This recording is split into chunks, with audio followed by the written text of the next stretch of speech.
colour, golden with brilliant clarity. Aroma, ripe fruit with candied orange peel note and a touch of spicy oak. Taste, rich and oaky with a beautiful sweetness and velvety smooth texture.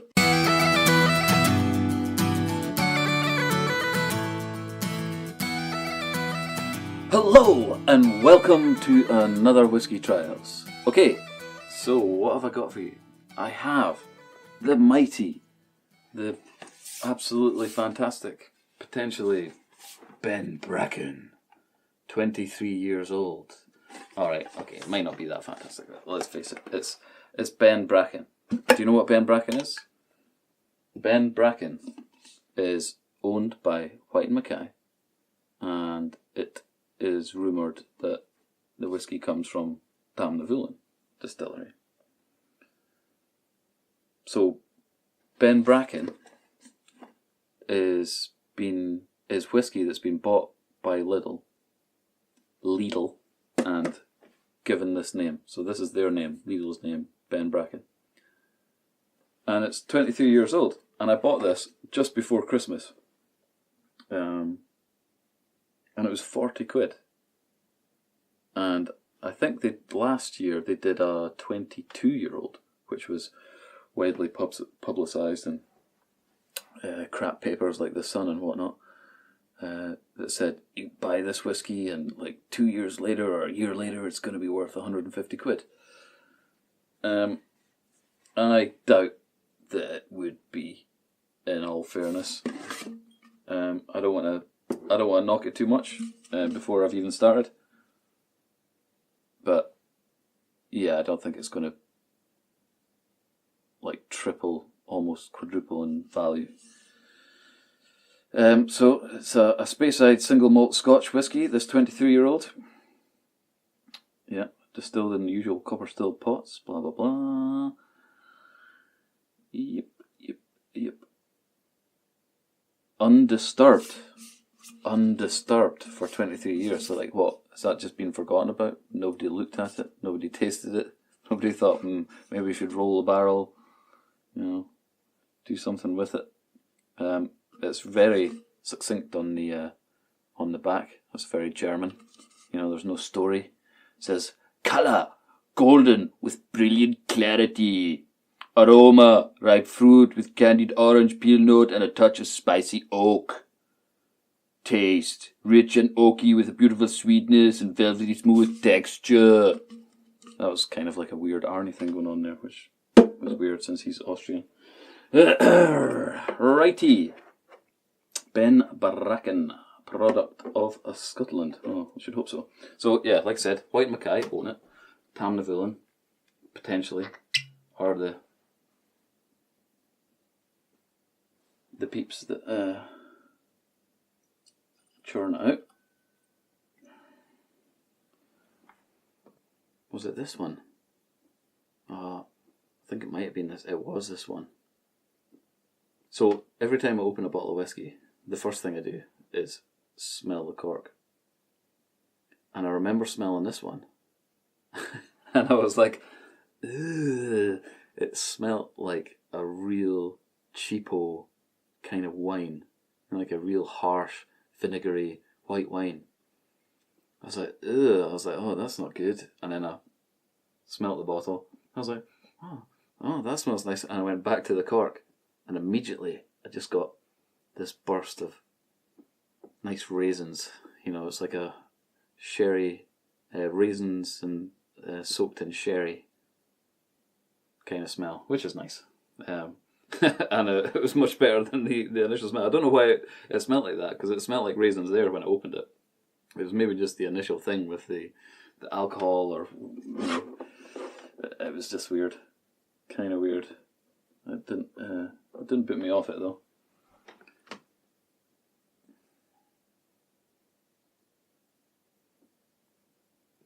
So I quite like this in terms of it feels and smells like it's going to be nicely finished and nicely rounded, and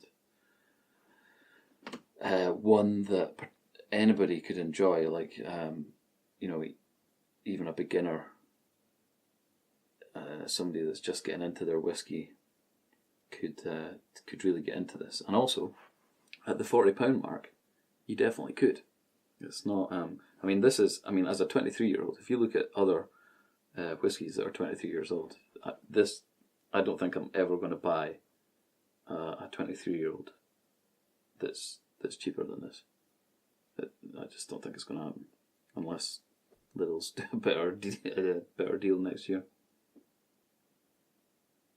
So I'm getting the. Initially, I was getting some vanilla there, and it's got that real. I like it. It's one of the ones. It's quite similar to the Glenglassic that I just did actually. In terms of it's got this kind of pineapple-y, banana-ish thing going on. Quite like a candied banana, like a fake banana. You know those fake banana sweets that you get? Not quite like that. It's got obviously a much more alcoholic kind of kick to it.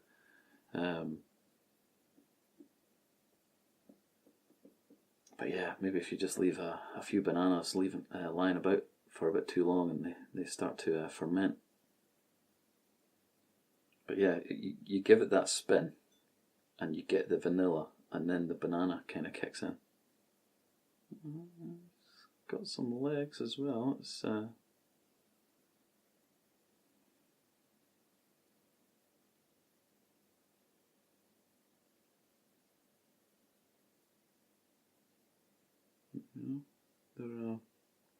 it's a bit quick to come down, but this is only 40%. So, albeit it's 23-year-old, they've watered it down, I guess, as much as possible. But I mean, saying that, I mean, when you think about it, if it's been in the cask for a long, long time, it's going to get less and less and less alcoholic as stuff gets lost to the angel's share. So it's maybe not true that it's been like watered down or anything, but yeah, slight oranginess there. It's good. It's nice on the nose. I really like it. It's one of these interesting ones. I like the pineapple-y ones and banana ones. I like bananas, so, and I like pineapples too. But it's probably it's just the smells. There's something about that I really like. It's interesting. You don't think of like a 40% or a 50% or whatever kind of ABV alcoholic drink that's going to necessarily smell like, well, all these different things, and actually different things at different times. For instance, when I first opened the cork and it smelled like a weird, horrible wine, I'm like, ooh, and then it smelled like raisins. So the cork smells like raisins. This smells like bananas, kind of. Yep, I'm going for bananas. I like the banana smell.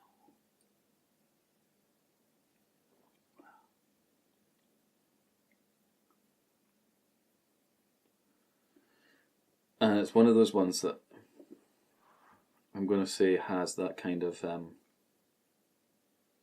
I normally describe it as a flat wood taste.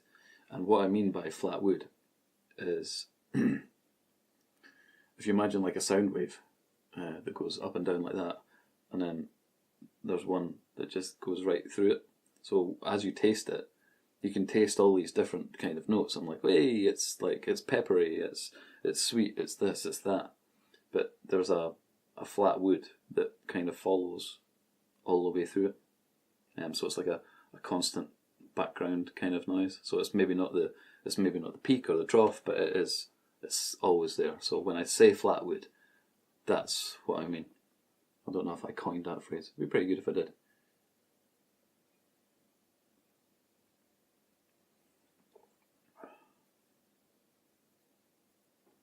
Yeah, and it's definitely a zestiness in this one for me, a kind of orangey feel. It's so weird. When I smell the banana, I kind of want to taste it. So it's like, where's the banana? Where is it? It's on the nose. It's not in the taste. You just can't get the banana taste in a whiskey. Oh man, the first banana kind of taste in whiskey I get, I'm going to be like over the moon. I mean, I have had a few which are like pineapple-y, and then I get the ones that are like the green skin of an apple, or the sort of melony kind of taste, honeydew melons and the like. But yeah, not a banana one yet.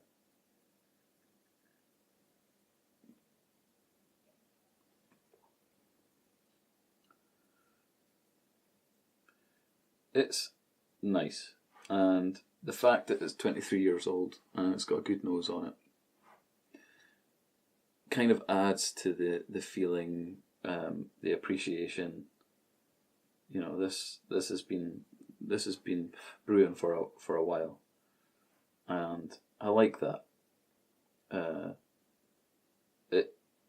It's obviously a very cheap 23-year-old, and I think that is it's for a reason. It's because it's not the best. But I think it's a good thing. And I think I really like the fact that they've managed to put out something that's of this kind of quality. It's 23 years old, and hopefully it encourages people to get into whiskey, the next generation of whiskey aficionados and whatnot, because that's what this kind of thing's about. It's about appreciating what's been done. And I think being able to put something out like this at 40 quid is not necessarily a triumph, but I like it. It's not the best whiskey I've ever had, obviously, because I'm not going mad about it. But it's got a really nice nose. It's obviously a good quality kind of drink. The colour, I'm not sure if it's got any colouring in it. It's not quite as deep as the ones that I think I definitely know have colouring in it, like the Chivas Brothers stuff. A lot of that can be like a little bit darker. But it doesn't say anything like that on the box. So I mean, it could well be that it's been chill filtered and coloured, laid down in oak casks and matured undisturbed for 23 years. Surely they must disturb it. I would have thought that would be a bit of a process. You'd want to turn the cask a little bit so that all the whiskey's sitting on one bit of cask, on one bit of wood, because it wouldn't be completely full, especially when you lose it to the Angel's Share after 20 odd years. So you'd think that you'd want to turn it just to, like, you know, agitate it slightly against the wood, or I don't know. Maybe it is just the poor old forgotten malt that was left in the corner of a massive Whyte and Mackay warehouse, and they totally forgot about it. And I went, hey, 23-year-old stuff. Let's get that in the Lidls. Yeah, not much more on the bottle. That's one of the things, isn't it, about the Lidls and potentially Aldi bottles, and the stuff that's produced in this manner and sold in this manner, is that there's less love, there's less story, there's less, I guess you could call it marketing, but there's less less of an aura, less of a story around it, which to me is a little bit sad. I mean, I'd like to know a little bit more about this. I'd like to know why they called it Ben Bracken. I did a OK Google, tell me about Ben Bracken. I thought my phone might do it there. And all it did was essentially it told me that it was a Lidls branded whiskey that was potentially pulled from Whyte and Mackay and Tamnavulin. So there was no mountains that it's named after, or like there's no kind of history to it. It is just like a cheap. It's like the budget 23-year-old whiskey. which, like I said, it's good because I'm trying to think if I've had an older whiskey. I'm not sure if I had. I think this is probably the oldest whiskey I've ever had. I mean, if you check out my previous whiskey trials, a lot of it's been the sort of supermarket stuff up until now, and then I've done the sort of 10-year-olds, the 12-year-olds, and whatnot. But yeah, so a 23-year-old. This is the oldest whiskey I've had, and yeah, I mean it certainly isn't the best whiskey I've ever had, which I didn't think it was going to be when I bought it at 40 quid. But I thought, do you know what?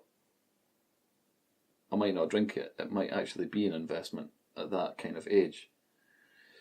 But then I thought, do you know what? Do you know what makes the best investment? The best investment is things that are done differently but done really well, and then that they also have the story and all that kind of stuff behind them.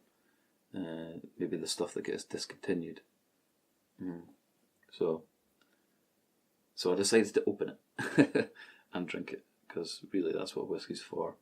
I've only really got 2 bottles that I'm keeping that I won't open. Apart from that, I'll drink everything that I get. Yeah. Bit of the legs. Nothing extreme, but you know, it is a 40%. I think if they'd bottled this at 46, if that was even possible, I think it would have been a world of difference, and I think it would have actually been like they would have done something really special for that 40 quid. It's interesting because I suppose that's what the balance was. You know, you've got this fight between, like, obviously making money, making lots of it, and then offering some kind of value or something special to the customer. So the specialness with this is that it's 23 years old, because I've never had older. But it's not the best whiskey that I've ever had. So that's kind of a letdown. But then I'm like, okay, it's only 40 quid. So they've found that kind of balance. But I think if they just put it at like 46%, then it might have just edged me over to be like, do you know what, that was amazing. Wow, Lidls, that was so good. I can't wait until next year when you bring out the 24-year-old. Because it was a 22-year-old last year, so I guess they sold X amount of it, or bottled X amount of it, and then this year it's the 23-year-old. So maybe next year we'll get a 24-year-old, and hopefully it's the same price. And do you know what? If it was a 24-year-old and I go to Lidls again around about Christmas time, which I probably will, and it was 40 quid, I'd buy it again. I think I would. But actually, going back to the sort of Ben Brackens, the actual range. So you've got the Highland, the Speyside, and the Islay. And I think I've tried them all. I'm not sure about the Islay actually, but I've definitely tried the Highland and I've definitely tried the Speyside. And they're good. They're really good. I mean, I think the last bottle I picked up, it was like 17, 18 quid. And for that kind of money, you can't do too much wrong. But it was actually pretty passable, you know. It was better than some of the malts I tried this year. So yeah, in general, I think I quite like what they're doing. I mean, Whyte and Mackay are doing something good in terms of they're making these kind of drinks more accessible, and I like that. I like Glenmurray for that. I like Tamnavulin, which may well be owned by Whyte and Mackay. Glenlivet is another one. These guys are putting out value for money whiskies. In my eyes, are doing great things, and I think more distilleries should be doing it. But again, you know, it can only really be the bigger guys that could potentially do that. I guess the smaller guys are thinking about the money, and they want to churn out the stuff that's going to make them the most profit. And £20 bottles of malt probably isn't.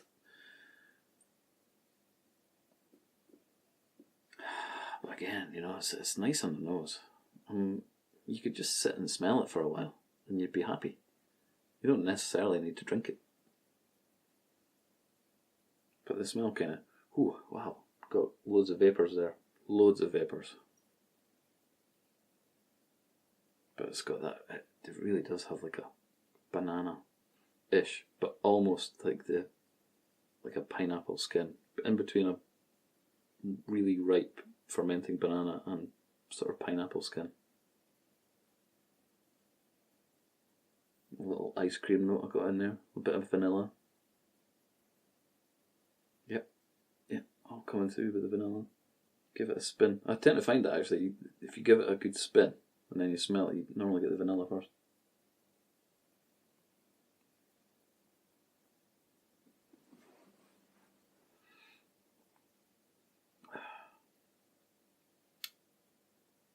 Yeah, it's good. I mean, there's no sort of deep fruits with this. There's no like real deep Christmas cakey red fruits, sultanas, raisins, cherries. There's none of that kind of stuff going on really. But it's still nice. It's kind of simple. But I guess that's kind of what happens when you go for an age statement. They can be a bit simple. That's the whole. Well, that's the great thing about expressions, and the great thing about the really good blends is that they can blend some more complex flavours in there if it's done right. And it means that they can be more complicated.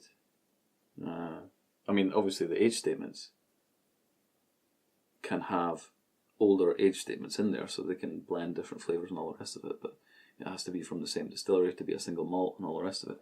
And a 23-year-old, I don't know if you're going to blend much else in there. You know, is there going to be a 30-year-old, a 40-year-old, something else that they've got kicking about that they're going to put in this? I don't know. I mean, if they're saying that this is a 23-year-old and it's been undisturbed, it's kind of like that's what they've just done. They've put stuff away just to be like that.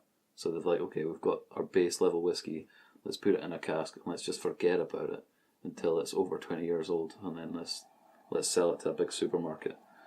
So it's nice. I like it. For 40 quid, I think it's good value, and I like the other Ben Brackens as a kind of entry level malt that's very accessible, very affordable. I actually see the Whisky Family channel. He's just done all the Ben Brackens except this one. So he's done all the ones I just mentioned, the Islay and the Isla and the Speyside and the Highland. So he's reviewed them, and by all accounts, they're pretty good. He liked them, I liked them, so it's, if you're in Lidls, or Lidls as the people in the know call it, then it's well worth the £17 or £18 that you're going to pay. It really is. And it's one of those ones that you can fall back on. You know, you have a wee nip when you come home or whatever. It might not be the one that you break out on a birthday or when you're celebrating, but it is one that can just be a nice nip of an evening. And on that banana note, I shall leave you. Cheers, have a good one, subscribe to the channel, see me on Facebook, see me on Instagram, and I'll see you in the next episode. Cheers!